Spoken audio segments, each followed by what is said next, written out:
नमस्कार friends, welcome back to the channel. कैसे हैं आप सभी लोग?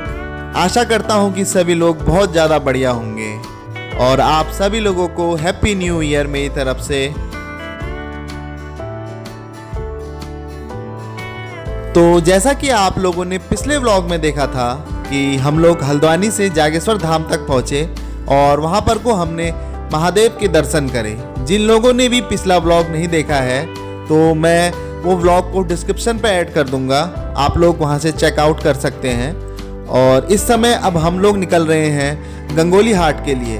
वहाँ पर को हाट कालिका मैया का एक बहुत बड़ा मंदिर है।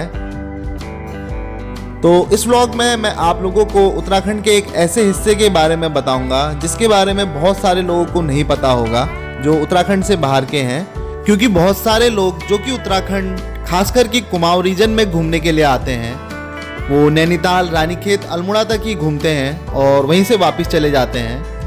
पर एज अ ट्रैवलर मैं आप लोगों को ये बताना चाहूँगा कि आप लोगों के पास अगर टाइम रहे तो आप लोग उत्तराखंड के इस हिस्से में आना बिल्कुल भी मिस ना करें, क्योंकि ये बहुत ही ज़्यादा खूबसूरत है और अभी तक ये अनटच्ड ही है। एक तरीके से यहाँ पर ज़्यादातर ट्रैवलर नहीं आते हैं।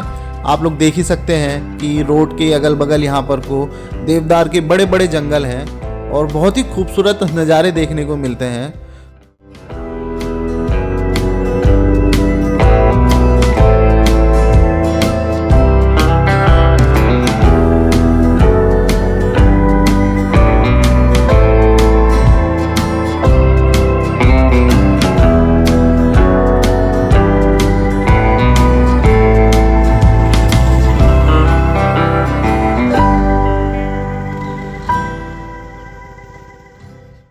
तो इस समय हम लोग अब दनिया के पास पहुंचने वाले हैं। बस दनिया 10 ही किलोमीटर दूर रहा है इस जगह से। ये जागेश्वर से लगभग 21-22 किलोमीटर की दूरी पे है। और अगर आप लोग पिथौरागढ़ की तरफ को जा रहे हैं तो आप लोग इस जगह पे रुक के नाश्ता, खाना या और भी जो आपकी ज़रूरत की चीज़ें हैं वो ख़रीद सकते हैं, क्योंकि यहाँ पर को एक प्रॉपर मार्केट है और यहाँ पर को आपको पहाड़ी खाना खाने को भी मिल जाएगा।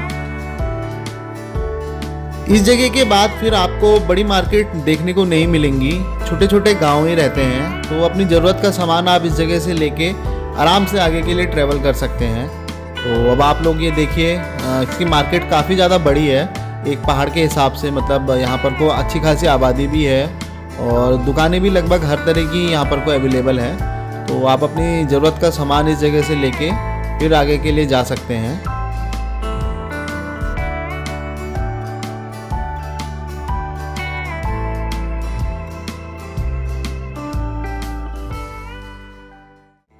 तो आप लोग अगर कभी पिथौरागढ़ की तरफ को घूमने आ रहे हैं या उसके आसपास जो भी घूमने की जगह हैं, जैसे कि गंगोली हाट, चौकोड़ी, पाताल भुवनेश्वर, बेरीनांग, तो आप लोग अगर दिल्ली से आ रहे हैं तो आप लोगों को पहला हॉल्ट हल्द्वानी में लेना चाहिए। हल्द्वानी या काठगोदाम, आप जहाँ भी चाहें वहाँ रुक सकते हैं। और अगले दिन फिर सुबह सुबह आप लोग पिथौरागढ़ के आसपास की जगह जहाँ भी आप घूमने के लिए आ रहे हैं वहाँ के लिए निकल सकते हैं, क्योंकि हल्द्वानी से लगभग 200 प्लस किलोमीटर के आसपास का हर जगह की डिस्टेंस है।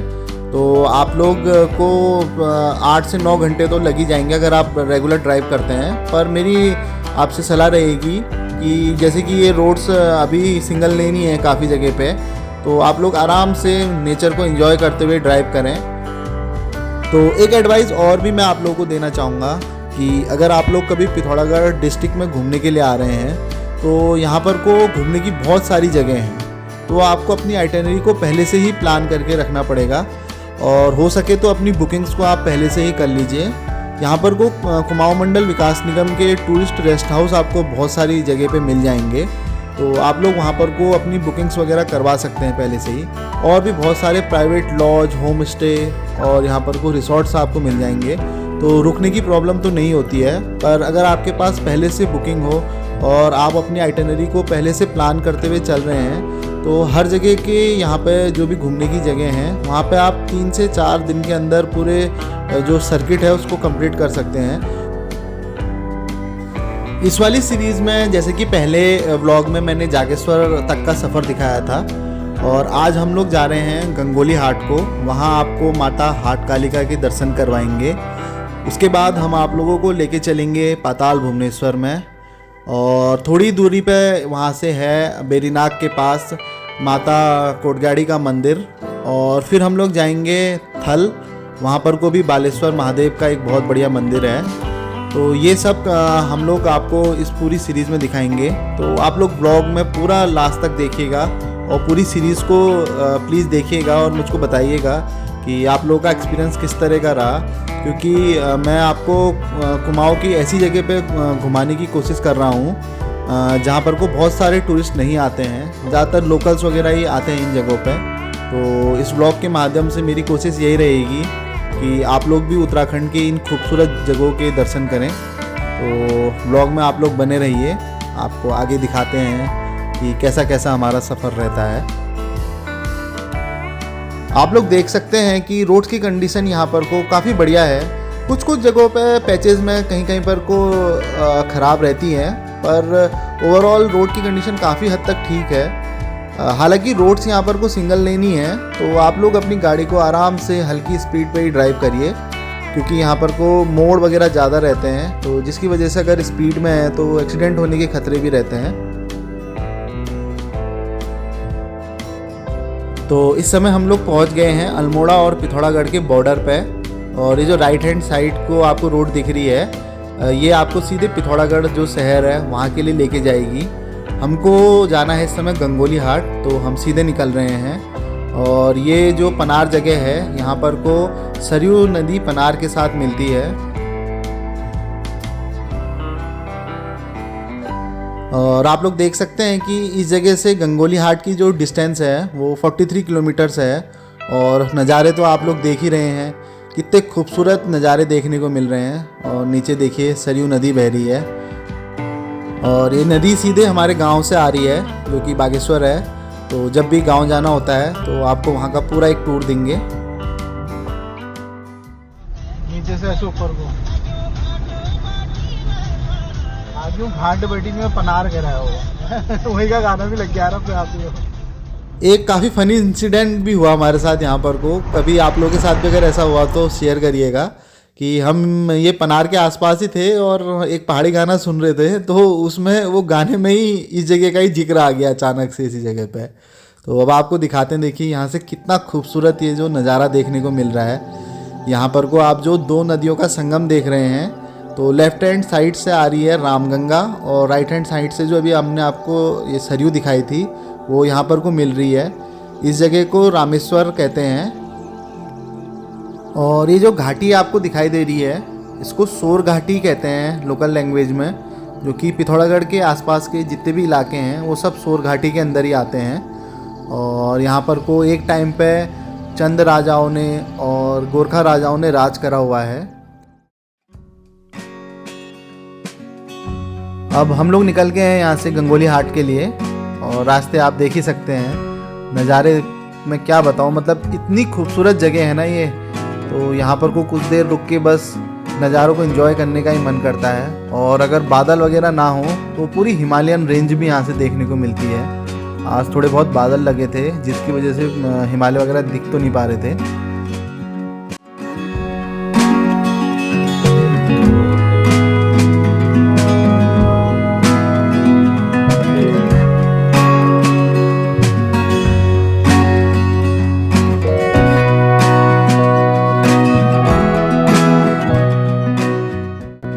और हम लोग बस अब गंगोली हाट पहुंच ही गए हैं। इस समय शाम के लगभग 5:30 हो गए हैं, और थोड़ी देर में हाट कालिका मैया के मंदिर में शाम की आरती भी होगी, तो वहां आपको लेके चलेंगे।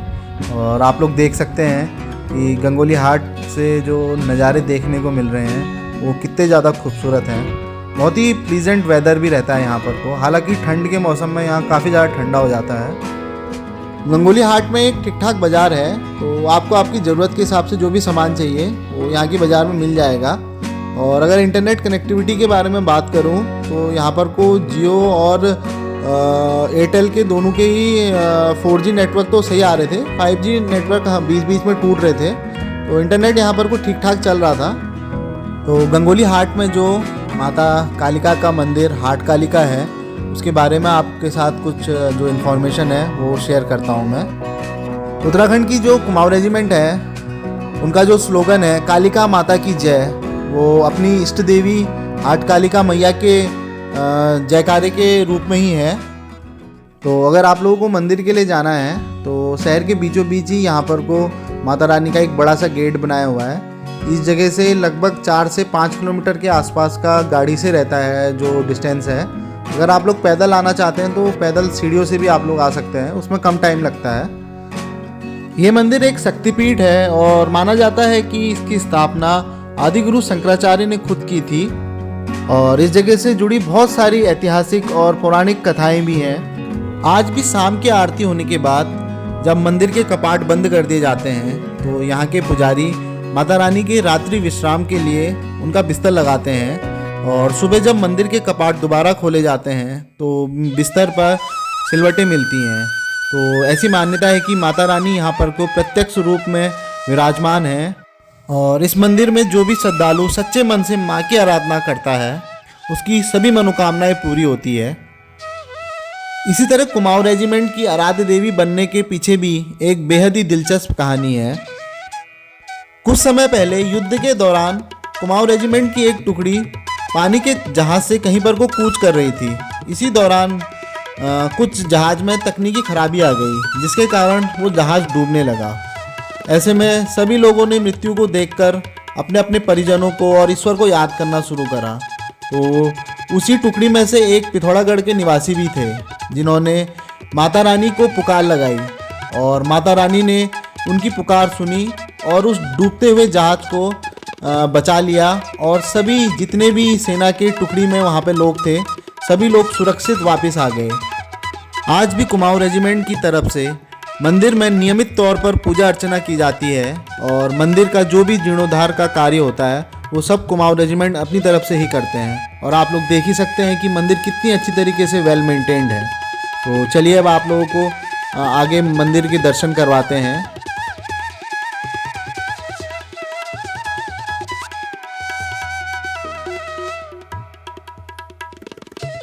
अभी बस माता रानी की जो शाम की आरती होती है उसकी तैयारियां चल रही हैं और वो भी आपको दिखाएंगे और शायद इस समय मंदिर के अंदर जाना तो अलाउड नहीं रहता है, दूर से ही दर्शन करने पड़ते हैं। तो जितना भी हो सकेगा आप लोगों को दिखाएंगे और बाकी जो फुल मंदिर का टूर रहेगा वो कल सुबह हम लोग यहाँ पे दोबारा आएंगे तो आप लोगों को पूरी तरीके से मंदिर में और क्या क्या चीज़ें हैं सब कुछ दिखाऊंगा। तो अभी आप लोग शाम की जो आरती है उसका आनंद लें और सभी लोगों पर माता रानी की कृपा बनी रहे। तो चलिए आप लोग ब्लॉग में इसी तरीके से बने रहिए और मेरे को ज़रूर बताइएगा कि आपको ये ब्लॉग किस तरह का लगा और प्लीज़ लाइक शेयर और सब्सक्राइब ज़रूर करिएगा।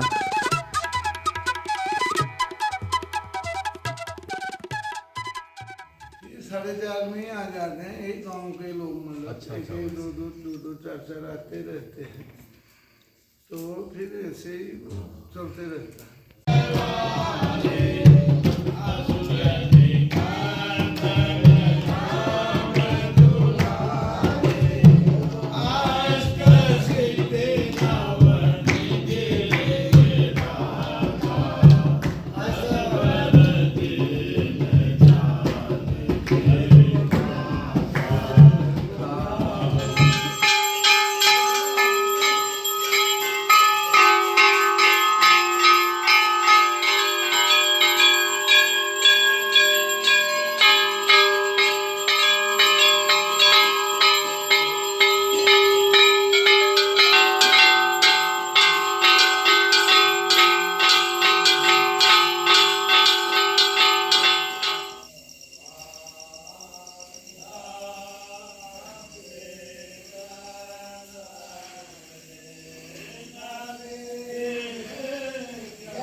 तो इस समय हम लोग अब मंदिर से वापस जा रहे हैं जहाँ पे हम रुके हैं और इस समय बढ़िया आरती वगैरह देख के हम लोग अब वापस निकल रहे हैं और कल सुबह आप लोगों को दोबारा से दर्शन करवाते हैं।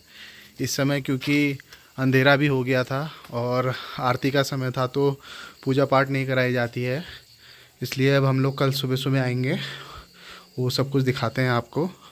तो मिलते हैं कल। जो भी लोग व्लॉग को यहाँ तक देख रहे हैं तो प्लीज़ आप लोग कमेंट करके ज़रूर बताइएगा कि आपको व्लॉग कैसा लगा, और इसी तरह के व्लॉग को देखने के लिए चैनल को प्लीज़ सब्सक्राइब ज़रूर करिएगा। जल्दी मिलते हैं आपसे एक नए व्लॉग में, तब तक के लिए बाय बाय।